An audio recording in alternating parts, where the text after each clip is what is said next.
Running with Scissors. Written by L.A. Witt. Narrated by Michael Ferraiuolo. Chapter 1. Hey, Jude. Jude looked up from a stack of invoices and turned to Steve, his cubicle mate. You're doing it again. Jude's foot stopped moving, and he realized he'd been tapping it against the leg of his desk. Again. Tucking his feet beneath his chair, he muttered, "Sorry." No reply. At least Steve was more or less polite about it. Their other cubicle mate, Grant, was constantly on Jude's case, and never even tried to hide his irritation. Jude knew it annoyed them, and he tried his best not to do it, but telling a drummer not to tap his foot was like telling an eye not to see. "You're not a drummer anymore." He gritted his teeth. He'd always be a drummer. Always. Just because he wasn't in a band at the moment didn't mean... Whatever helps you sleep at night, dude. Cursing under his breath, he scrubbed a hand over his face. His leg itched with the need to mark time to the rhythm he had stuck in his head.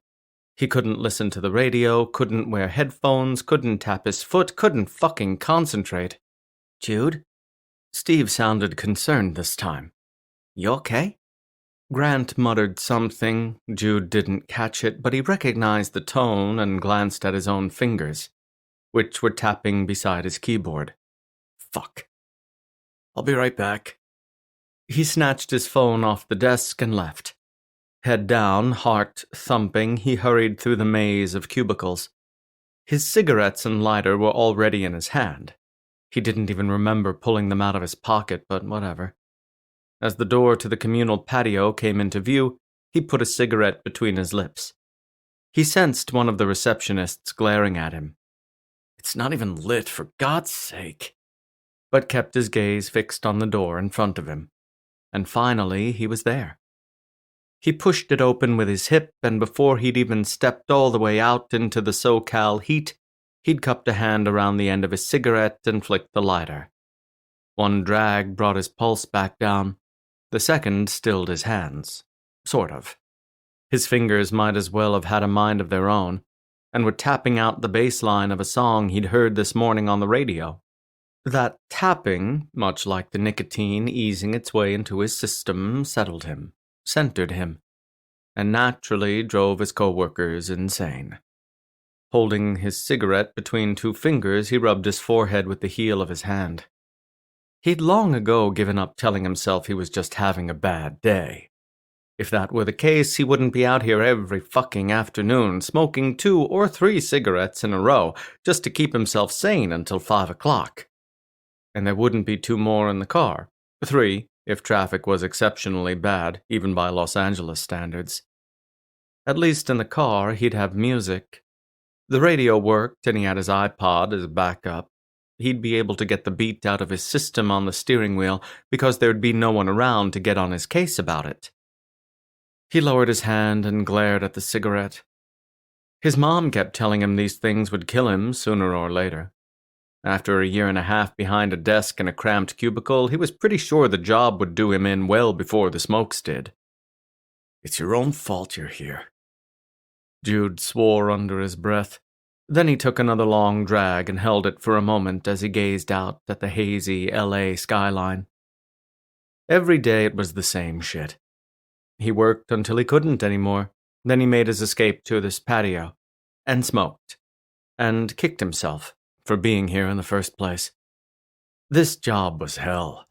The monotony and the buzz of fluorescent lights seemed to numb everyone else into some weird state where casual Friday and birthday potlucks were things to legitimately look forward to. But he had never adjusted.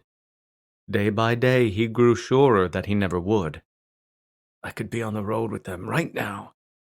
The thought didn't even make him flinch anymore. Well, not much.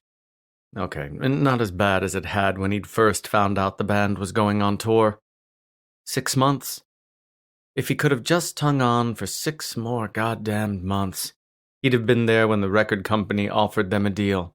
He'd have signed. He'd have been on tour right now. He'd have been on stage under the hot lights instead of dying inside under fluorescence while he crunched numbers he didn't care about to make people he didn't know rich. If he were on stage, he'd be whoring out albums to make record company execs rich, but at least he'd enjoy the work. Well, he couldn't go back and change the past, but he definitely needed to change his future. Maybe he'd give the job websites another look tonight. And of course, 5 minutes into that, he'd be all over Craigslist and any other place where someone might post that they were in search of a drummer.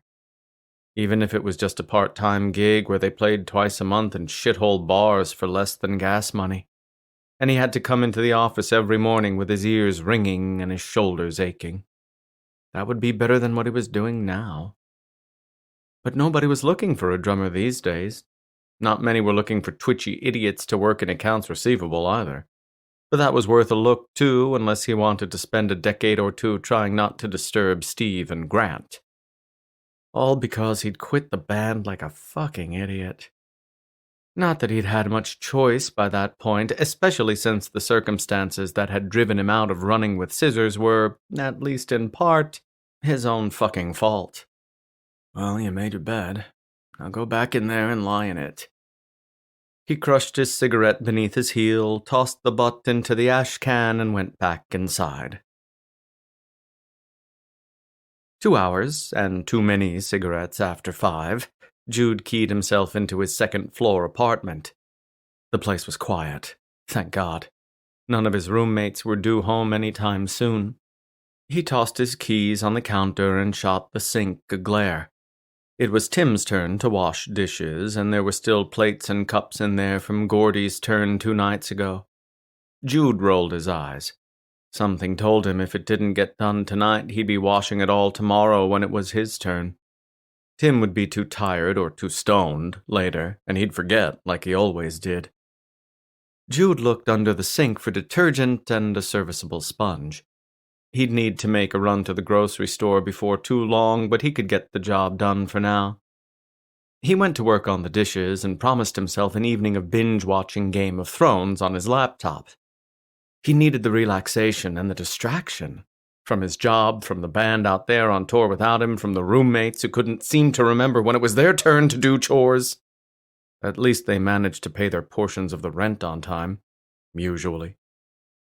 Mostly, he needed a distraction from the miserable, stagnant state he'd been in since he'd left the band.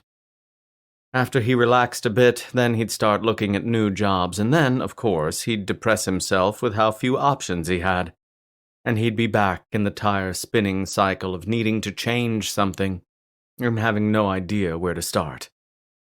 He'd figure it out, eventually. All he knew right now was there were only so many times a man could pretend his roommates hadn't once again dumped a sink full of moldy dishes in his lap.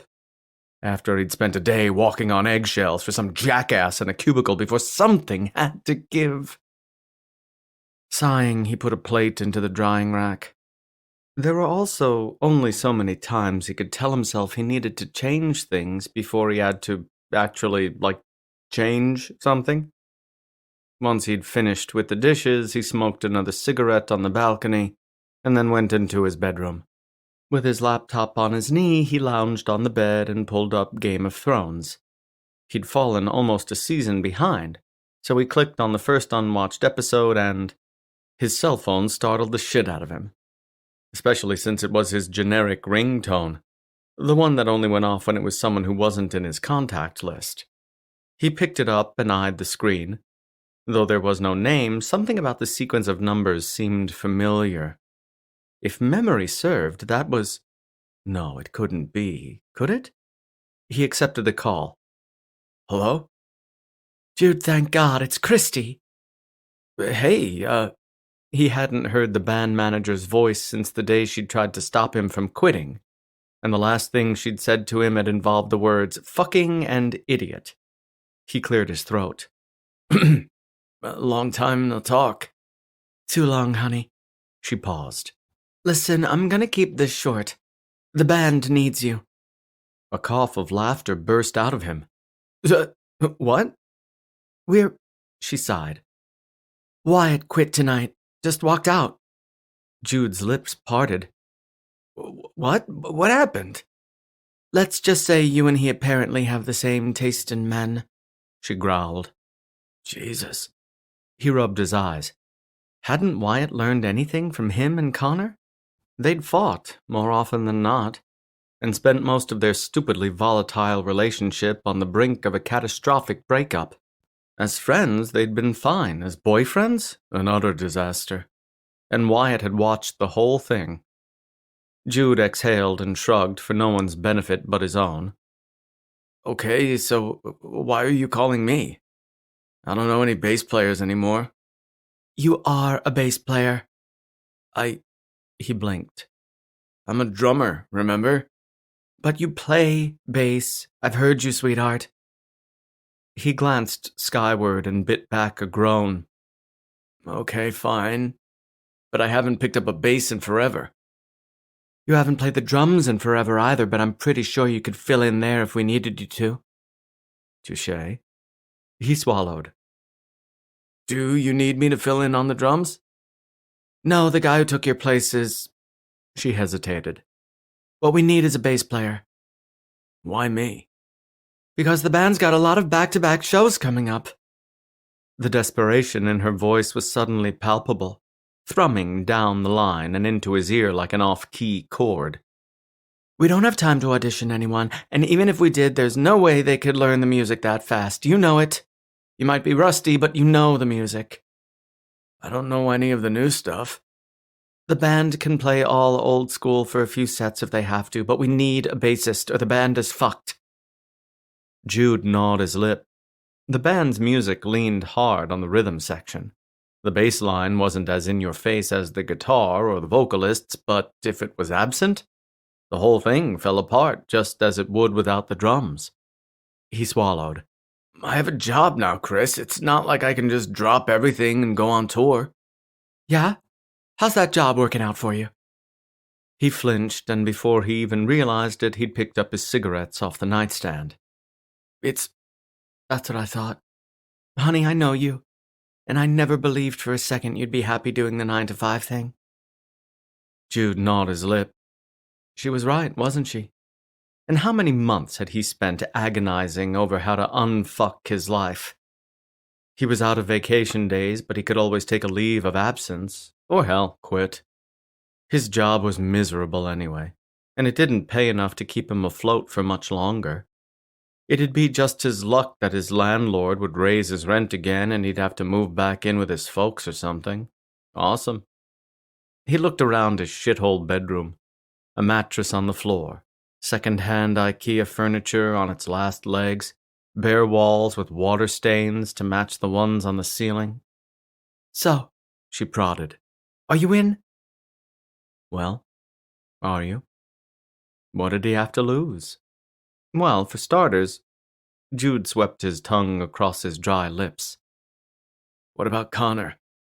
Just saying his ex's name filled his mouth with a bitter taste and his stomach with guilt. He knows how desperate we are. If you can be civil, so can he. I'll believe that when I see it. Look, Christie's voice sharpened.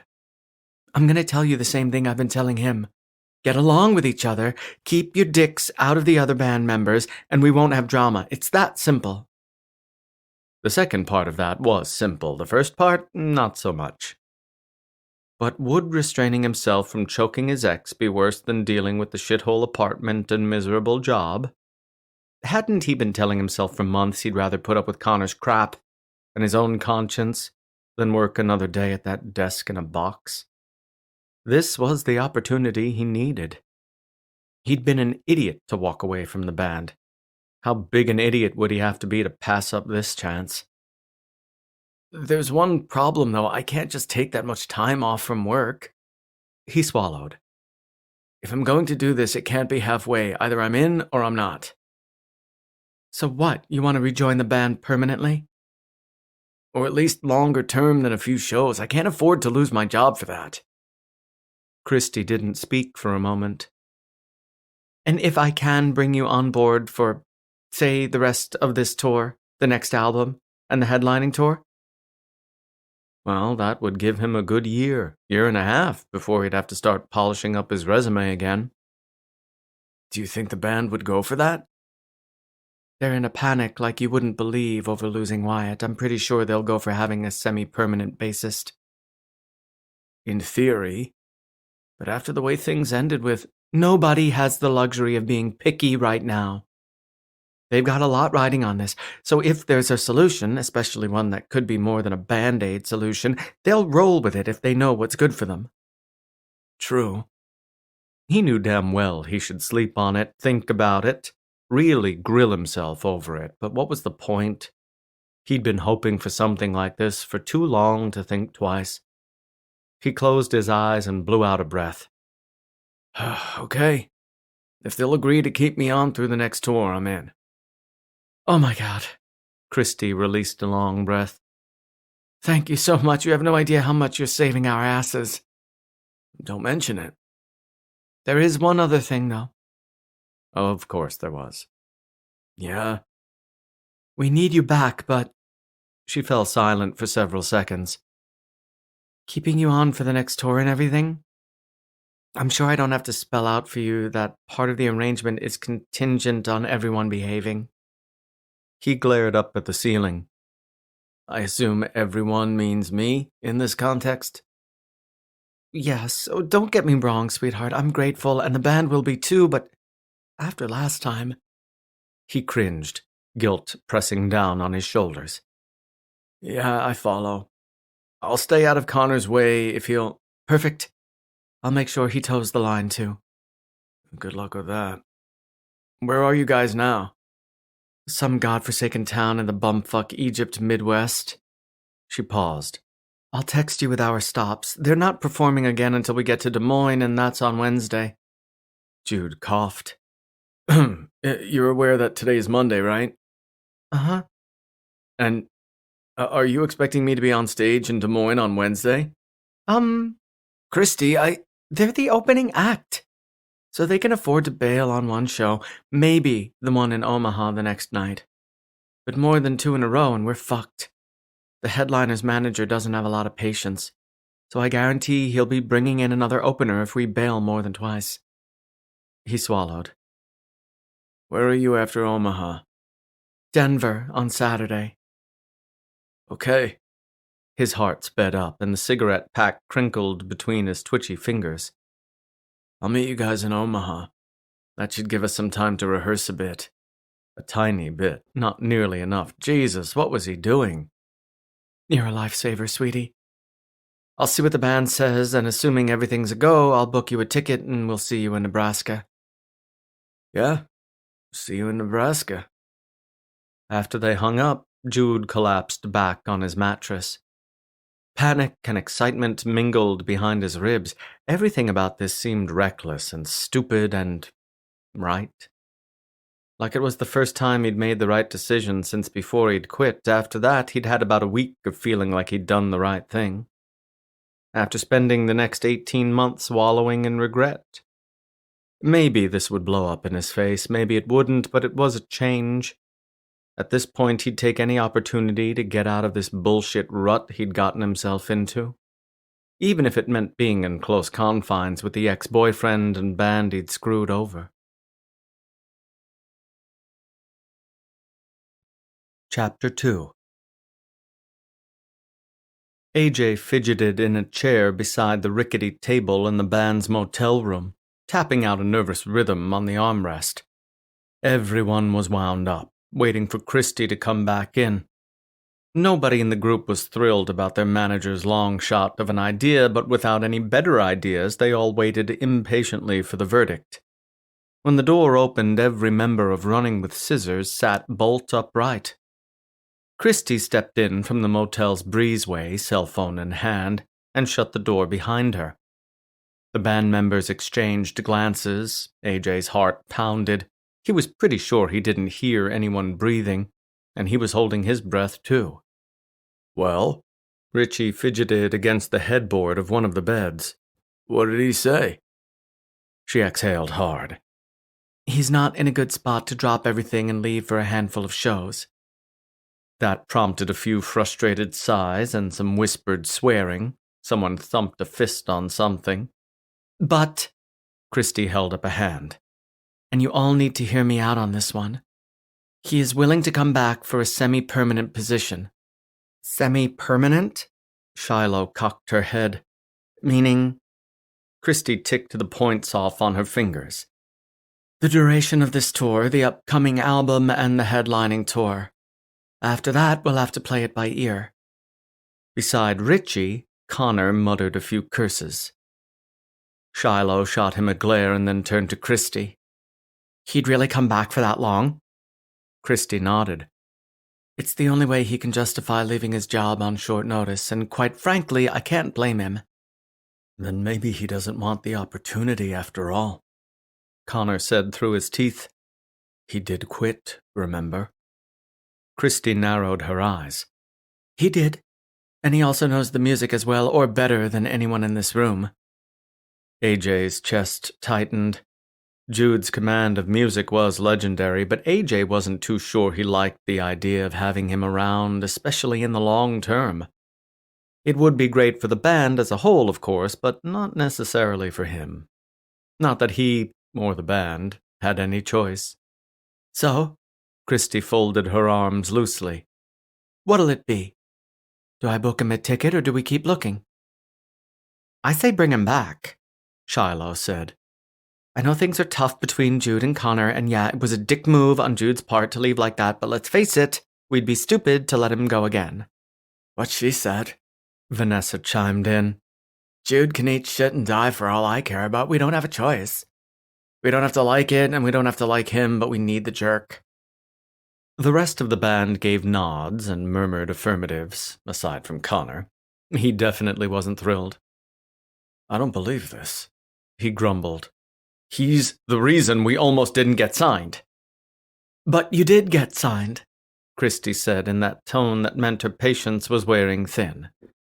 And I assume you want to stay that way, so it's either bring in Jude or pack your shit and go home while another opening act takes over. And kiss your headlining tour goodbye. Every head turned toward Connor, the unspoken question thrumming in the air. Is that what you want? His lips pulled tight as he glared up at Christy. There's no way Jude's going to be ready to go on stage in Denver. No fucking way. Well, maybe you should have thought of that before you and Wyatt... I get it, Connor snapped. Somehow I don't think you do. Look, nothing can be done about Wyatt, and Jude is the only one who can get here and save your collective asses. Connor, look at me.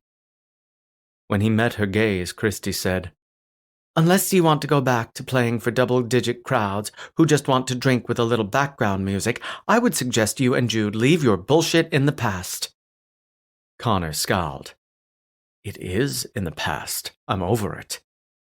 AJ and Richie exchanged incredulous looks. If Connor was over Jude, then that had happened in the past 15 seconds or so. Hell, one of the first things AJ had learned upon joining Running with Scissors was that if you wanted to fuck with Connor, all you had to do was mention Jude. And if you fucked with Connor, you'd be on your way out of Running with Scissors on a moment's notice. That had been a bone of contention that helped drive Wyatt away. Over Jude? My ass. Christy didn't look convinced either. She folded her arms and arched a thin eyebrow. Connor sighed, deflating a little. I'm serious. So am I. Jude is bailing us out big time. We just need the two of you to get along and everyone, to let the past go and be adults about this, all right? More nods, more murmurs. Christy lowered her arms and rolled the visible tension out of her shoulders. Bottom line is our problem is solved, at least for the foreseeable future. I'll have Jude meet us in Omaha, and from there you guys are going to need to find any time and space you can and rehearse. He knows the music, but he's going to be rusty, and none of you have played with him since he left. If anyone wants to hash out any bullshit, suck it up and wait until we aren't in hot water if someone walks out. Got it? Connor muttered something AJ didn't understand, and no one asked him to repeat it. Everyone get some sleep. Christy started for the door. We're on the road bright and early tomorrow. She left, and after the door had closed, Connor sagged back against the chair opposite AJ's. This is bullshit. It's the only option we have, Richie said. Connor rolled his eyes. You don't think I could go on Craigslist right now and find a desperate bassist to? Oh, save it. Vanessa shook her head. Running with Scissors doesn't need a random desperate bassist. We need someone who knows our music and won't make us all sound bad. Like it or not, that's Jude. Connor, please? Shiloh touched his shoulder. We all know this is going to be hard on you. None of us are thrilled about the idea either, but we don't have any other options. Can you guys just, get along until... We'll be fine. Connor shrugged away from her and pushed himself to his feet. I need some air. He stormed out of the room and slammed the door so hard it rattled the whole building. In silence, everyone stared at the door, as if Connor might suddenly come back in. Yeah, right. One of the other first things they'd all told AJ was that when Connor said he needed some air, let him go. He'd be back, eventually. But for the love of God, do not go after him. Shiloh turned away, folding her arms. She leaned against the wall beside the brown burlap drapes. Why am I suddenly hoping they'll get back together? Every head snapped toward her. Richie's eyes got huge. Please tell me you're joking. Shiloh scowled. Well, if they were fucking again, then they wouldn't be trying to kill each other. AJ sat up a little. Well, that might... You're probably right. Vanessa pursed her lips. Then she sighed and shrugged. Part of me wants to choke them if they even look at each other, but I can't really argue with you, to tell you the truth. Richie grunted in agreement. AJ couldn't argue either. Connor was easiest to deal with when he and his guy du jour were on speaking terms and sleeping together. But God help them all if there was even the slightest lover's quarrel. Bringing an ex, especially that ex, into the picture was going to make things interesting. Vanessa cursed. Well, Connor's going to be easy to live with for a while. AJ sat up a little. Maybe we... Can you blame him? Shiloh asked. AJ gritted his teeth. Why he tried to interject in these conversations he didn't even know. Yeah, Richie said. Actually, I can blame him. He sat back against the headboard, lacing his hands behind his head. He has nobody to blame but himself for this shit with Jude, and he fucking knows it. That wasn't entirely Connor's fault, Vanessa said. Remember, Wyatt quit, and so did Jude. Richie huffed. Connor brought that on himself, and us, both times. If someone treated me the way he treated Jude, I'd cheat too. Wouldn't you have just broken up with Connor before things got so ugly? Vanessa said. I mean, why bother sticking around until it's that bad? They were both idiots for dragging it out, just like Wyatt was an idiot for thinking Connor was over Jude. Rolling her eyes, she added, and Connor is an idiot for being hung up on that jackass. Shiloh scowled. Enough. Come on, Jude's not a bad guy, and neither is Connor. They just suck at relationships, and Connor's super protective of the band. Fact is, we wouldn't have gotten this far without either of them.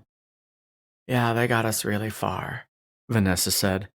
And that almost didn't matter since Jude decided to fuck us after he was done fucking Connor. Okay, yes, Shiloh shrugged.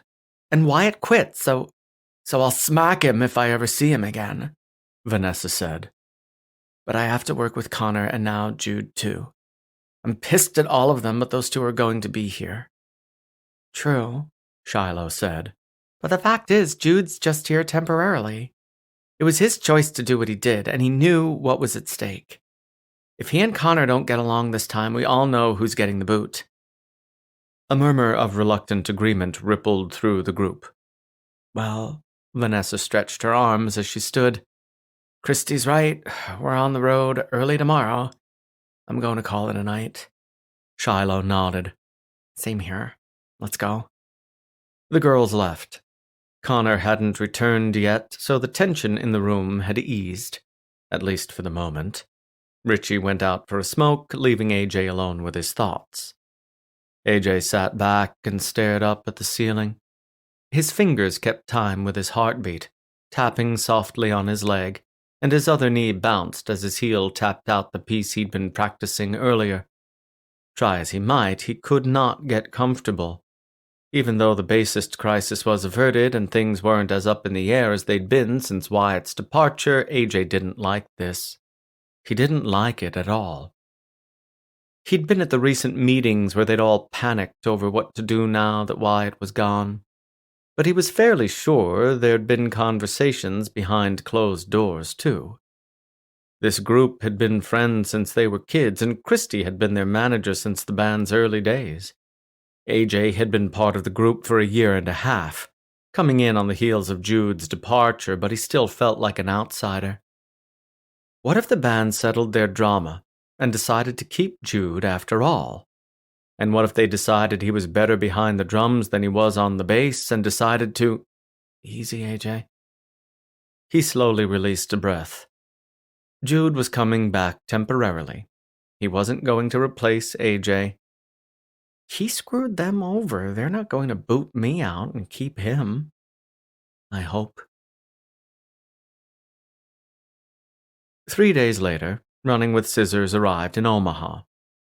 While Schadenfreude prepared to take the stage without their opening act, Running with Scissors settled into a shithole motel on the other side of town. Hopefully, their crappy tour bus would be repaired soon. In addition to a volatile lead singer and a missing bassist, the band had been dealing with a bus with no running water for the last week and a half. Because they weren't at each other's throats enough already, and yes, they were lucky to even have a shower and a toilet on their bus, but God help them when those things quit working. Christy came into the guy's room, where everyone was hanging out, and jingled a set of keys. I'm going to get Jude from the airport. Anyone coming with me? Connor smirked. He can't get a cab. He could, but since he's saving our asses, I thought picking him up myself was the least I could do. Connor's lip curled, but he didn't argue. AJ shifted and then stood. Do you mind if I come with you, Christy? Since I've never met him? Not at all. Christy smiled. Let's roll. He thought he felt some invisible daggers coming his way, but didn't bother checking if Connor was glaring at him, or if any of the other band members were. He just followed Christy outside to the parking lot, and they climbed into a black Ford Explorer. His flight is on time, she said, so we shouldn't have to wait long. I'm going to park, though, instead of waiting for him on the curb, in case he needs a hand with his stuff. AJ didn't protest. Neither of them said much while Christy's phone directed them from the motel to the interstate. When the first sign for Epley Airfield came into view, a nervous feeling twisted in AJ's stomach. This was it. He was going to meet the legendary Jude, and hopefully, he wouldn't get replaced by the guy. He drummed his nails on the armrest. So, you really think Jude's going to be able to perform? His cheeks burned at the accidental double entendre. I mean, he hasn't played in ages. If it were anyone else, I'd be concerned. I'm not sure I'd trust any other musician to get on stage after so little rehearsal time. But he's... She was quiet for a moment, and AJ marveled at how still her hands were on the wheel, while she seemed so lost in thought. Jude was born to be a musician, no two ways about it. He plays by ear, too. Once he hears a song, he only needs to run through it a couple of times before he nails it. He was one of those child prodigies, and if his parents had had their way, he would have gone to Juilliard or something. And if I have my way, he'll be back and Running with Scissors permanently. AJ gulped. As the bassist? Well, what else would... She glanced at him. Oh, honey, I'm not looking to replace you. He's a drummer, though. Drumming is his passion, yes, but he's a musician, in every sense of the word. He could easily fill the shoes of any member of that band except vocals, and even then he could pull it off in a pinch. The thing is, whether he's on the drums, the bass, the keyboard, or the damn cowbell, he's amazing. And, personal drama aside, the band is better with him than without him. She sighed. I just hope he'll stay with us this time. AJ pressed his lips together. If he'd been nervous about Jude before, he was a wreck now. He was good, and he knew he was good, but he wasn't child prodigy good. It was just as well the band was still pissed at Jude. Apparently, he'd walked out days before a major festival, one that had been teeming with people from record labels, and they'd had to bail on the performance. AJ couldn't say he blamed them for the grudge. Christy reached across the console and patted his arm. "Listen, hon, you have nothing to worry about, I promise." She withdrew her hand and put it back on the wheel. "You're a rock-solid drummer, and quite honestly, you're one of the saner members of that band." He laughed half-heartedly. "Really?" "Oh yeah. And that sanity, it helps the morale for the whole band, even Connor. Hell, especially Connor. When he gets pissed off, almost everyone involved in this group just pours gas on the fire, but you've got a calming effect on all of them."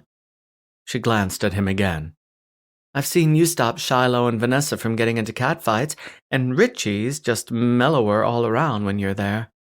Musicians are volatile creatures, honey. Anyone who can keep them from killing each other is worth his weight in gold." "I do my best." "In fact, with Jude in the band?" Christy whistled. "That calming effect of yours is going to be even more crucial than ever. Trust me, AJ, you're not going anywhere." Great. His life's ambition. To be the second best drummer in a band, but to be kept around because someone had to keep them all from killing each other. But at least he wasn't getting kicked out of Running with Scissors anytime soon. Inside the tiny airport, Christy and AJ loitered in baggage claim by the escalator. She alternately scrolled through emails on her phone and looked up at the escalator. AJ did the same, though his nerves were holding his attention more than Facebook or Twitter. A few fans had tweeted at the band, and a handful had messaged him directly. He'd reply to those when his brain was functional. Hopefully they wouldn't mind the wait. Beside him, Christy straightened. "There he is." AJ turned around and his heart went into double time. There was no mistaking who this man was, coming down the escalator with the guitar case on his back and the elaborate sleeve of ink covering his right arm. But he looked a hell of a lot different than he had in the photos and videos AJ had seen.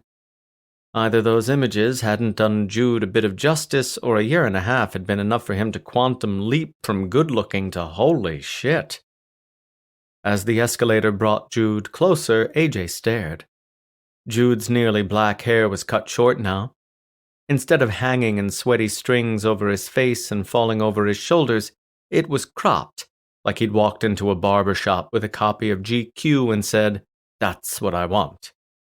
A hint of 5 o'clock shadow dusted his sharp jaw, and though they looked exhausted as all hell, those dark eyes were just spectacular.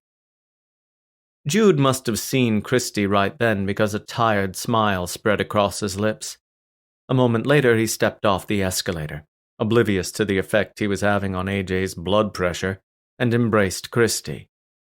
The manager hugged him tight. "It's good to see you, baby." "You too." As they separated, Christy gestured at AJ. "Jude, this is AJ Palmer. He's..." "My replacement."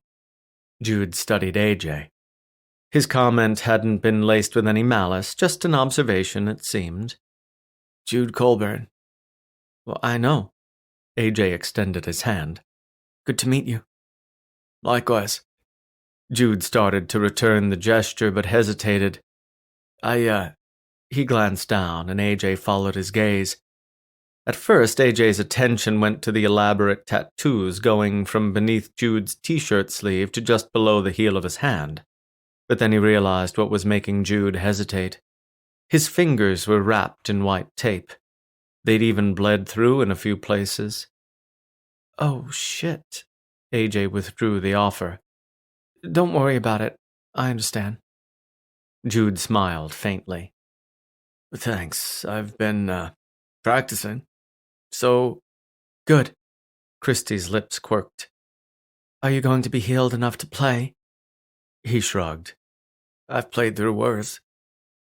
"Just don't wear your fingers off, okay?" "Promise." Behind them, the baggage claim belt groaned to life. "I'd better get my bag." Jude adjusted the base on his shoulders. Okay, why don't I go get the car? Christy gestured at the door. I'll meet you two outside. Perfect. She left, and suddenly AJ was alone with the unexpectedly hot incarnation of Jude Colburn. All 6 foot something of him. He only had an inch or two on AJ, but it felt like much more. Even standing there, tired as fuck and waiting for his luggage to come down the belt, he had a larger-than-life presence about him. Or maybe AJ just hadn't been laid in way, way too long. He cleared his throat and turned away before he made an ass of himself. A moment later, Jude hauled a drab green duffel bag off the belt. All right, that's everything. Just the one bag? Well, and Jude tapped the base still slung over his shoulder. I travel light. So I see. AJ gestured at the duffel bag. You want me to carry that? You don't mind? Nah, it's fine. Cool.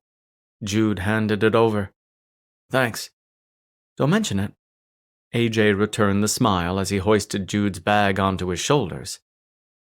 Outside, as they waited on the curb, Jude turned to him, his expression blank. So how's the tour been going? It's been awesome. Beats the hell out of playing in clubs. A barely perceptible wince flickered across Jude's face. Glad to hear it. Thanks, by the way. AJ shifted his weight. For bailing us out. Jude smiled. Don't mention it. Honestly, I've been hoping something like this would come along. Oh yeah? Yeah. The corporate world is just... He grimaced and shook his head. I was starting to wonder how much longer I could handle it before I went on a stapling rampage or threw a printer at one of the guys in my cubicle. AJ laughed. That bad? Worse. Jude sighed. Okay, it's not that bad, but it's definitely not for me. This, he adjusted the base on his shoulder, is what I was born to do. I know the feeling. I was doing retail before I joined the band. Jude wrinkled his nose. I'm sorry to hear it. It was a paycheck. A small one, but a paycheck. There is that. I'll be fucking thrilled if I don't have to go back to a day job, though. Yeah, same here. An uncomfortable knot grew beneath AJ's ribs. Jude had been itching for a change, wanting to get back on stage. What if he liked being back in his old band and stayed indefinitely? Beyond the next album and tour? How long before he started eyeballing the drum set? No, not going to think about that. I'm part of this band. Jude is the bassist, the temporary bassist. I'm not going anywhere. Please, God. Oblivious to AJ's worries, Jude reached into his pocket and pulled out a wrinkled pack of cigarettes. He slipped one between his lips, then patted the pockets of his jeans. Front first, then back, then front again, and cursed around the cigarette. You don't have a lighter, do you? AJ shook his head. Sorry. Damn it. Jude shoved the pack into his pocket but kept the single unlit cigarette in his mouth. Fucking TSA took mine. Bastards. Right? AJ wasn't a fan of smoking. It didn't bother him, but didn't do anything for him either. Still, there was something weirdly hot about Jude with the cigarette. About this whole picture of Jude, clean-cut, with some scruff and a hell of a lot of ink, standing beneath a no-smoking sign with a cigarette hanging from the corner of his mouth, and an elbow on his bass. That did inexplicable things to AJ's pulse. It was a damn good thing Jude wasn't playing his bass just then. Long fingers on the strings and narrow hips cocked just so. AJ shook himself and tried not to pass out from thinking about Jude with a bass across his lap. Breathe, dude, get a fucking grip. A pair of headlights caught his eye, and he waved at the approaching Explorer. There's Christy. Perfect, Jude said around the cigarette. Maybe she's got a lighter.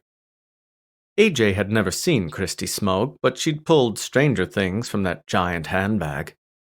When their manager stepped out of the Explorer, though, she took one look at Jude and gave him that ball-withering scowl that kept most of the band in line.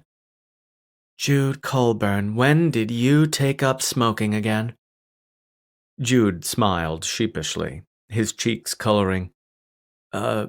She sighed loudly. Idiot. Well, no smoking in the car. You'll have to wait until we get to the motel. Motel? They don't even have a bus? They do, Princess. She opened the trunk.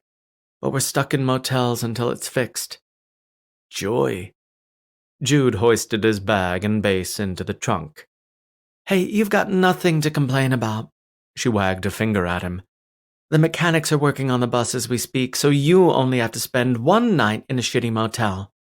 We've been staying in them since Little Rock. Ouch. Yeah, ouch. Okay, let's roll. Everyone climbed into the Explorer.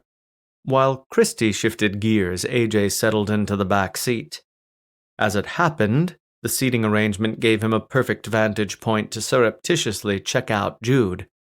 So, heart pounding and palms sweating, he fixed his gaze on the ridiculously hot bassist/drummer, and wondered just how screwed he was.